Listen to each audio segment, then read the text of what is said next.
Hey, you're there. If you like the content I bring, your help is essential for the channel to remain active and grow more and more. I need your support. Each new follower is a huge incentive to continue creating exciting stories and videos full of fun and adventures. Also, by subscribing, you help me convert this passion into sustainable work, which allows me to offer you even more surprising content. As soon as you don't forget to subscribe, please like and share. Your participation makes all the difference. When Isadora met Raphael, she had no idea that she was about to give her soul to a man who would use every bit of her as a stepping stone to his own ascension. She met him at the office, when he was still just a dull intern with ambition disguised as humility. Isadora was a marketing manager, competent, respected, and above all, passionate about what she did. Raphael approached her as if he needed help, asked for advice, complimented her ideas, and soon he was also complimenting her smile, her intelligence, her way of walking.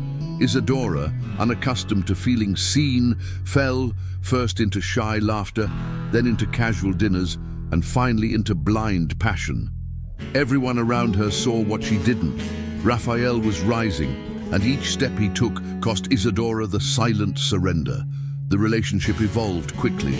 In less than a year, he was already living with her. Raphael left his internship and was hired as an analyst, thanks to a position that miraculously opened up after Isadora talked to the director. Soon after, the promotion came, and then the invitations to social events, where Isadora was introduced as his partner and not the other way around. She didn't notice, or didn't want to notice, that each of Raphael's victories had her name in its shadow. He smiled for the cameras and forgot about her backstage. Isadora defended him when people said he was self-interested. "He just wants to grow," she said, with the voice of someone who wanted to believe. Her heart swelled with pride to see him shine, without realizing that little by little she herself was fading away. The betrayal didn't come with kisses exchanged in secret. It came with absences, with nights when he didn't come back, claiming important meetings, with muffled laughter on the phone, names she'd never heard, and clothes that smelled of perfume that wasn't hers. It came with the coldness with which he began to treat her, with the distance in his eyes, with the "you're exaggerating" every time she tried to talk. Isadora, with a restless heart, decided to confront him. She waited for him to arrive, sat in front of him and asked bluntly, "Is there someone else?" Raphael didn't even hesitate. "Yes," he answered with the cruelty of someone who no longer cares, "and I'm leaving home tomorrow." Just like that, no drama, no apology. She didn't cry in front of him. She just held back her scream, firm, while inside everything fell apart. After he left, silence filled the house, like morning. Isadora walked through the rooms trying to find traces of him. Photos? He took them all. Clothes? Only a forgotten shirt remained, which she threw in the trash without hesitation. Mutual friends? Gone. The phone, which used to ring non-stop, now only had bank notifications and advertisements. The days became long repetitions of solitude. At work, she maintained her posture, but her eyes no longer had the same sparkle. Her colleagues whispered behind her back. Some felt sorry for her. Others took secret pleasure in seeing the strong woman broken. Isadora felt ashamed, not for having been deceived, but for having believed so much. Her wounded pride throbbed more than her longing. Over time, the pain turned into anger, and anger turned into impulse. Isadora stopped complaining and started observing. She discovered that Raphael was dating the new manager, the same one he introduced as just a friend. She also discovered that he spoke badly of her in meetings, belittled her ideas, and tried to erase her history at the company. That was the trigger. Isadora decided she would no longer allow it. The woman who had previously served as a stepping stone would now build her own throne. She started arriving earlier, studying more, talking to other departments, showing who she was, not as Raphael's ex, but as the brilliant professional she had always been. The world began to see her again, and so did she, finally. But the real turning point began when Isadora looked in the mirror and no longer recognized the woman she saw. She was thin, haggard, with dark circles under her eyes. She decided that she would rebuild not only her career, but also her essence. She started therapy.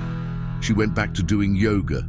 She traveled alone for the weekend to a small town she had always wanted to visit. She cried watching the sea, danced without music on the balcony of a simple hotel. She rediscovered the pleasure of her own company. When she returned, she had a new calm in her eyes. Weeks later, Raphael tried to get back in touch.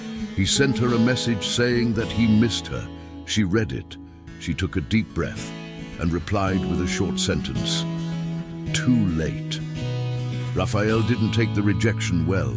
He tried to undermine her image at work, spreading the word that she was still obsessed with him. But Isadora was protected. Her results spoke for her. And now she had allies. People who admired her strength, her ethics, her intelligence. The director, who had previously seemed indifferent, started calling her in for strategic decisions. HR asked her to give internal lectures. Raphael, in turn, began to be seen as unstable, gossipy, and lacking in his own brilliance. The masks finally fell, and Isadora watched everything in silence, not out of weakness, but out of strategy. She had learned that good revenge is the kind that is done with class, and without getting your hands dirty. Isadora was invited to lead an international project for the company. It was the chance of a lifetime.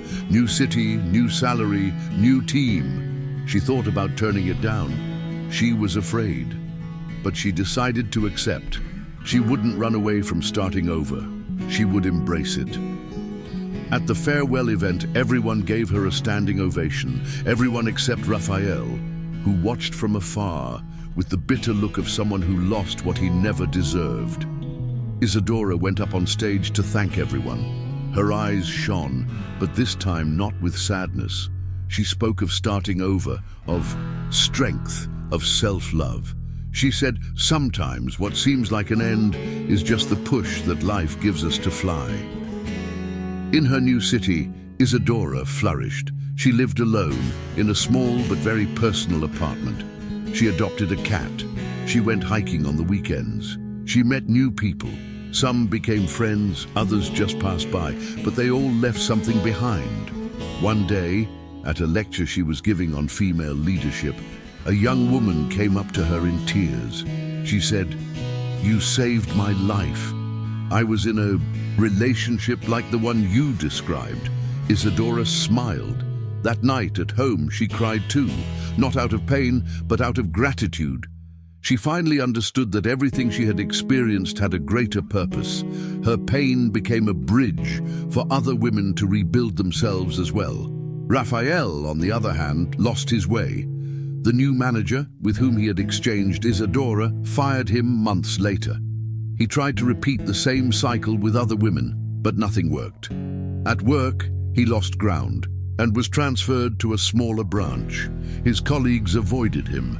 He became a forgotten name, a reminder of an arrogance that had destroyed itself from within. He still tried to follow Isadora's life on social media, but she rarely posted. The little he saw was enough to understand that she had not only moved on, but had blossomed in ways he could never have achieved. Time passed. 2 years later, Isadora was promoted again. She was now Director of International Operations. At a global conference, she met up with old colleagues from her old company. One of them mentioned that Raphael had quit and was trying to start his own business. Isadora just nodded. She didn't feel angry. She didn't miss him. She felt nothing. And that nothingness was the greatest victory. The opposite of love wasn't hate, she discovered.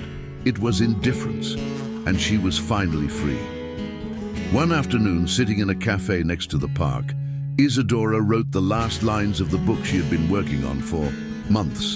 The woman I was died of love, but was reborn with self-love. It was her autobiography, still without a publisher, but full of truth. At the table next to her, a young woman recognized her. "You're Isadora, right? That talk changed my life." Isadora smiled, moved. She no longer needed applause or validation. It was enough to know that her pain, transformed into strength, was now serving as a guide for others. That, yes, was power.